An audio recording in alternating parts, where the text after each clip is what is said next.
Welcome to Home Education Today. ଆଜିର ଏ ଭିଡ଼ିଓଟି ରିଜନିଂର ଆନାଲୋଜିକାଲ question ଉପରେ ରହିଛି। ଆପଣଙ୍କ ମୋବାଇଲ ଡିସ୍ପ୍ଲେରେ ଗୋଟେ କ୍ୱେଶ୍ଚନ୍ ଦେଖିପାରୁଛନ୍ତି।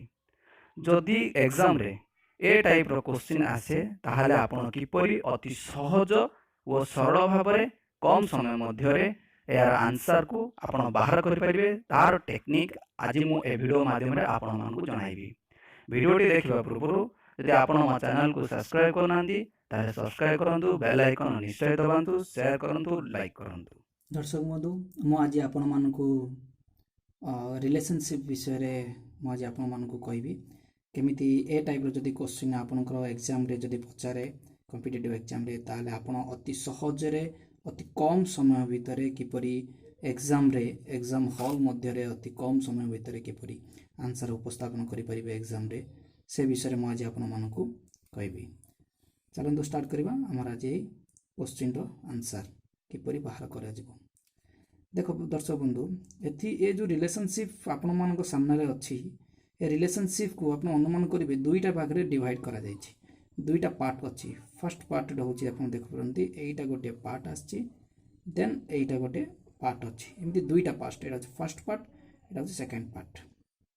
ଆପଣ ଯେତେବେଳେ ବି ଏ ଟାଇପ୍ର କ୍ୱେଶ୍ଚିନ୍ ଦେଖିବେ ରିଲେସନସିପ୍ ଦୁଇଟା ପାର୍ଟରେ ଡିଭାଇଡ୍ କରିବେ, ଆଉ ଏ ପାର୍ଟର ରିଲେସନସିପ୍ ଯାହା ଯେଉଁ ଟାଇପ୍ର ଆନ୍ସର ଆସିଛି ଏଇ ଦୁଇ ଜଣଙ୍କୁ ନେଇକି, ସେମିତି ଏ ଟାଇପ୍ର ମଧ୍ୟ ରିଲେସନ୍ ଆଙ୍କ ଦୁଇ ଜଣଙ୍କୁ ନେଇ ମଧ୍ୟ ସେ ଟାଇପ୍ର ଆନ୍ସର ଆସିବ। ଆଙ୍କ ଦୁଇ ଜଣଙ୍କ ଭିତରେ ଯାହା ରିଲେସନସିପ୍ ହେବ ଏ ଦୁଇ ଜଣଙ୍କ ମଧ୍ୟ ଭିତରେ ତା ରିଲେସନସିପ୍ ଥିବ। ତାମାନେ ଏଇଟା ଆମକୁ କ୍ୱେଶ୍ଚିନ୍ ପଚାରିଛି, ତ ଏ ରିଲେସନସିପ୍ର ଯଦି ଆମେ ବାହାର କରିପାରିବା ଏମାନଙ୍କ ଦୁଇ ଜଣଙ୍କ ଯଦି ରିଲେସନସିପ୍ କ'ଣ ରହିଛି ଏମାନଙ୍କ ଦୁଇ ଜଣଙ୍କ ମଧ୍ୟରେ, ସେ ରିଲେସନସିପ୍ ବାହାର କରିପାରିବା, ତାହେଲେ ଏ ଦୁଇ ଜଣଙ୍କ ରିଲେସନସିପ୍ ମଧ୍ୟ ବାହାର କରିପାରିବା।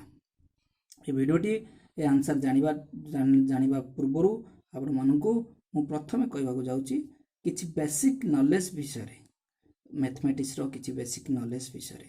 ନା ବେସିକ୍ ନଲେଜ୍ କ'ଣ ନା ଆମର ବେସିକ୍ସ ଯେଉଁ ସାଇନ୍ ଅଛି, plus minus, multiplication and division. Basic ଆମର ଯେଉଁ ସାଇନ୍ ଅଛି, ପ୍ଲସ୍ ସ୍କୋୟାର କ୍ୟୁବ୍, ଏ ଯେଉଁ ରହିଲା 1 2 3 4 5 6, ଏ ଯେଉଁ 6ଟା ଆମର ବେସିକ୍ ନଲେଜ୍ ରହିଲା, ଏ ବିଷୟରେ ଆପଣଙ୍କ ପାଖରେ ଜ୍ଞାନ ଥିବାର ଅଛି। ଆପଣ ଏଇ ବେସିକ୍ ନଲେଜ୍କୁ ସବୁବେଳେ ନିଜର ମୁଣ୍ଡ ଭିତରେ ରଖିଥିବାର ଅଛି ଯେତେବେଳେ ଆପଣ ଆନ୍ସର କରିବାକୁ ଯାଉଛନ୍ତି ଏକ୍ଜାମ୍ ହଲ୍ ଭିତରେ। ଏ ବେସିକ୍ ନଲେଜ୍, କାରଣ ସାଧାରଣତଃ ଏଇ 6ଟା ବେସିକ୍ ନଲେଜ୍କୁ ନେଇକି ଏଇ ଟାଇପ୍ର କ୍ୱେଶ୍ଚିନ୍ର ଆନ୍ସର ଆମେ ବାହାର କରିପାରିବା। ଦେଖ କେବେ କେଉଁ ଟାଇପ୍ର ଆମେ କ୍ୱେଶ୍ଚିନ୍ ବାହାର କରିବା, ପ୍ରଥମେ ଆର ଆନ୍ସର ବାହାର କରିବା, ଆଙ୍କର ରିଲେସନସିପ୍, ଦେନ୍ ଏ ସେମ୍ ରିଲେସନସିପ୍ ନେଇକି ଏଥିରେ ରିଲେସନ୍ ବାହାର କରିବା। ଫାର୍ଷ୍ଟ ଏର ରିଲେସନସିପ୍ ଦେଖନ୍ତୁ, 7ର 56 ଅଛି, ଦେଖିପାରୁଛନ୍ତି 7ର 56 ଅଛି। ତ ପ୍ରଥମେ ଦେଖିବା ପ୍ଲସ୍ 7ରେ କେତେ ପ୍ଲସ୍ କଲେ ତାର ଆନ୍ସର ଆସିବ 56। ତ ଅବଭିୟସଲି ଆପଣମାନେ ସମସ୍ତେ ଜାଣିଛନ୍ତି 7ରେ ଯଦି ଆମେ 49 ଯଦି ପ୍ଲସ୍ କରିବା ତାର ତା ଆନ୍ସର ଆସିବ 56। ତ ରିଲେସନସିପ୍ ପଳା ଆସିଲାଣି ଆଙ୍କ ଭିତରେ, ତ 49। ଠିକ୍ ସେମିତି ଏ ରିଲେସନସିପ୍ ଏଥିର ରିଲେସନସିପ୍ ଆସିଲା, ତ ସେମ୍ ଏ ରିଲେସନସିପ୍ ନେଇକି ଏଠି ଆମେ ଆଡ୍ କରିବା। ତ ଏଠି କ'ଣ ଅଛି ନା ଏଠି ରିଲେସନ୍ କ'ଣ ନା 9ରେ ଯଦି ଆମେ 49 ଆଡ୍ କରିବା ତାହେଲେ ଆନ୍ସର ଆସିବ କେତେ ଆସିବ, 9ରେ 49 କଲେ 58 ଆସିବ। ଇଏ ହେଉଛି ଆମର ଆନ୍ସର।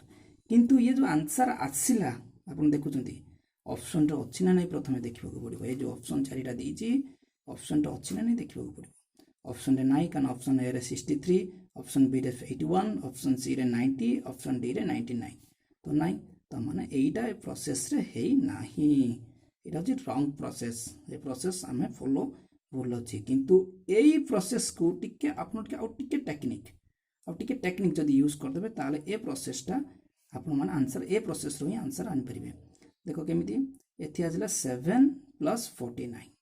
ଏ ଯେଉଁ 49 ଅଛି ଏ 6ଟା ବେସ୍କୁ ନେଇକି ପ୍ଲସ୍ ନେଲେ, ତ ଏଇଟା କାର ସ୍କୋୟାର, ଏ ଗୋଟେ ଅଛି ସ୍କୋୟାର, ତ କାର ସ୍କୋୟାର 49। ଆପଣ ଜାଣିଛନ୍ତି 7 ପ୍ଲସ୍ 7ର ସ୍କୋୟାର ମାନେ 7 ଅଛି, 7ର ସ୍କୋୟାର କଲେ 46 ଆସିବ।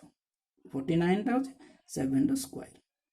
ଠିକ୍ ସେମିତି 7ର ସ୍କୋୟାର ଯଦି କରିବା, ଏ 7ର ଯଦି ସ୍କୋୟାର କରିବା ତ 49 ଆସୁଛି, 49 ପ୍ଲସ୍ କଲେ ହେବ ठीक सेमिति 9 ए 9 रो जदि आमे स्क्वायर करबा 9 रो स्क्वायर केते 9 स्क्वायर तो 81 एति करबा जदि बोले केते आंसर आसीबो तो 9 प्लस 9 रो स्क्वायर होची 81 तो आंसर केते आसीबो 9 प्लस 81 इज इक्वल 90 ये होची आपनकर आंसर आसीला तो ये आंसर ऑप्शन सी रे अछि तो ये होची आपनकर करेक्ट आंसर आ जो रहिला आपनकर आगुरु आस्तिला सेटा होची रॉन्ग आंसर थिला तो ये होची आपन म देखिले प्लस को नै कि आपन माना आंसर ए टाइप रो आंसर आनी पारले तेमि केवल प्लस को नै कि नै आपनकर मु टेक्निक यूज करी कि माइनस को भी नै कि आनी परिबे मल्टीप्लिकेशन नै कि भी आनी परिबे डिवीजन नै कि आनी परिबे आपनकर टेक्निक यूज करिवे आपन निजर माइंड यूज करिवे जा द्वारा आपन आंसर आनी परिबे देखो माइनस को भी यूज नै कि आनी परिबे मल्टीप्लिकेशन नै कि परि आनी परिबे देखो 7 रो 56 अछि तो 7 रे केते मल्टीप्लिकेशन करले तार आसो answer 56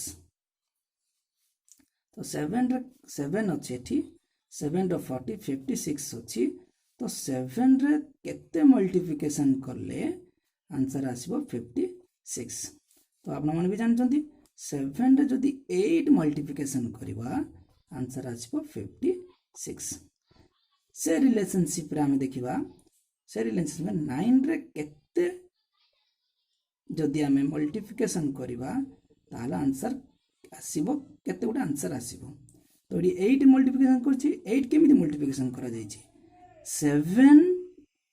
7 plus 1 is equal to 8 करा जाय छी 51 सेमिति 9 प्लस 1 एडी केते आसीबो 10 तो एडी आसीबो हमकर आसान click 9 multiplication 10 is equal to आसीबो 90 ये होची आपनकर आंसर ये होची आपनकर आंसर तो 8 भी आंसर आसिला 90 8 भी आंसर आसिला 90 तो ऑप्शन सी रो अछि हमरो 90 आंसर तो ए टाइप रे भी आनी परिबे इति बहुत टाइप रो क्वेश्चन आपनकर माइंड अनुसार आपनकर प्रैक्टिस अनुसार आपन आंसर आनी परिबे सेति में आपन मैथमेटिक्स को जेते प्रैक्टिस करि परिबे जेते यूज करि परिबे सेते आपनकर आंसर स्पीड आसीबो आ एग्जाम रे भी आपन अति कम समय भितर जल्दी आपन अटेंड करि पारे एमिति अनेक वीडियो एमिति अनेक टेक्निक आपन माकन आगामी ये उपस्थापन करिवे तेनु मो चैनल को सब्सक्राइब करनांती ताले सब्सक्राइब करंतु बेल आइकन